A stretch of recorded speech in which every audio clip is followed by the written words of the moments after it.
ದರ್ಶನ್ಗೆ ಜೈಲಲ್ಲಿ ರಾಜ ವೈಭೋಗ ಸಿಗ್ತಾ ಇದೆ. ದರ್ಶನ್ ಜೈಲಲ್ಲಿ ಇದ್ದಾರೋ ಇಲ್ವೋ ಅನ್ನೋ ಭಾವನೆ ಬರ್ತಾ ಇದೆ ಅನ್ನುವಂಥ ಅನುಮಾನವನ್ನ ವ್ಯಕ್ತಪಡಿಸಿದ್ದಾರೆ. ರೆಸಾರ್ಟ್ನಲ್ಲಿ ಕುಳಿತಂತೆ ಇರೋ ಫೋಟೋ ಕಂಡು ಶಾಕ್ ಆಯಿತು ಅಂತಿದ್ದಾರೆ. ಈ ಫೋಟೋ ನೋಡಿದ್ರೆ ನಮಗೆ ಸಂಕಟ ಆಗ್ತಾ ಇದೆ ಅಂತ ಕಣ್ಣೀರಿಟ್ಟಿದ್ದಾರೆ. ತಪ್ಪು ಮಾಡಿದ ಭಾವನೆ ದರ್ಶನ್ಗೆ ಇದ್ದಂತೆ ಕಾಣ್ತಾ ಇಲ್ಲ ಅಂತ ರೇಣುಕಾಸ್ವಾಮಿಯ ತಂದೆ ಕಾಶಿನಾಥಯ್ಯ ಶಿವನಗೌಡ ಅವರು ಭಾವುಕತೆಯಲ್ಲೇ ಮಾತನಾಡಿದ್ದಾರೆ. ಪೊಲೀಸ್ ತನಿಖೆ ನ್ಯಾಯಾಂಗದ ಬಗ್ಗೆ ನಮಗೆ ನಂಬಿಕೆ ಇದೆ. ತಪ್ಪಿತಸ್ಥರಿಗೆ ಶಿಕ್ಷೆ ಆಗಬೇಕು. ಈ ಬಗ್ಗೆ ಮುಖ್ಯಮಂತ್ರಿಗಳು ಗಮನ ಹರಿಸಬೇಕು ಅಂತ ಮನವಿ ಮಾಡಿಕೊಂಡಿದ್ದಾರೆ. ಜೈಲಾಗಿರ್ಬೇಕು ಅದು ಮತ್ತೊಂದು ಆಗಬಾರ್ದು.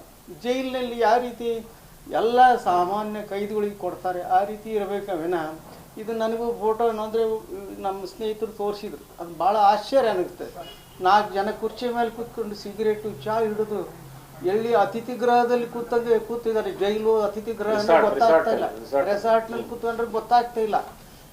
ಜೈಲಾಗಿರ್ಬೇಕು ವಿನಃ ಜೈಲಿಲ್ಲ. ಆದರೆ ಇದಂತೂ ನಮಗೆ ನೋವಾಗಿದೆ.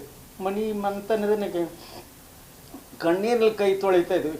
ನಾವು ಮಗನ ಕಳ್ಕೊಂಡು ಏನ್ರಿ ಅವ್ರಿಗೆ ಚೈನಿ ಹೊಡಿತಿದ್ದಾರೆ. ನಮ್ಮ ದುಃಖ ಮಗನ ಕಂಡ್ರಿಗೆ ಅವ್ರಿಗೆ ಯಾರು ಇರೋದು ಮನುಷ್ಯತ್ವ ಇದೆಯಾ ಅನಿಸುತ್ತೆ. ನಾವು ಎಷ್ಟು ಇದರಲ್ಲಿ ದಿನ ಬೆಳಗಾದ್ರೆ ಸೊಸೆ ಬಗ್ಗೆ ಎಷ್ಟು ನಮಗೆ ಸಂಕಟ ಆಗ್ತಾಯಿತ್ತು.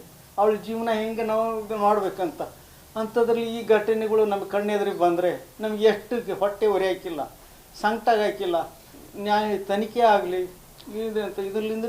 ಇದರಿಂದ ಹಿಂಗಾಗೋದ್ರಿಂದ ನಾವು ಅನಿವಾರ್ಯವಾಗಿ CBI ತನಿಖೆ ಆಗಬೇಕು ಅಂತ ಅನಿಸ್ಬಿಡ್ತದೆ. ನಾವು ಪೊಲೀಸ್ ಮೇಲೆ ಅಪಿನಿಯಾದ ನಂಬಿಕೆ ಇದೆ. ಎಲ್ಲರೂ ನಮ್ಗೆ ಭರವಸೆ ಕೊಟ್ಟಿದ್ದಾರೆ. ಅದು ಸುಳ್ಳಾಗಬಾರ್ದು.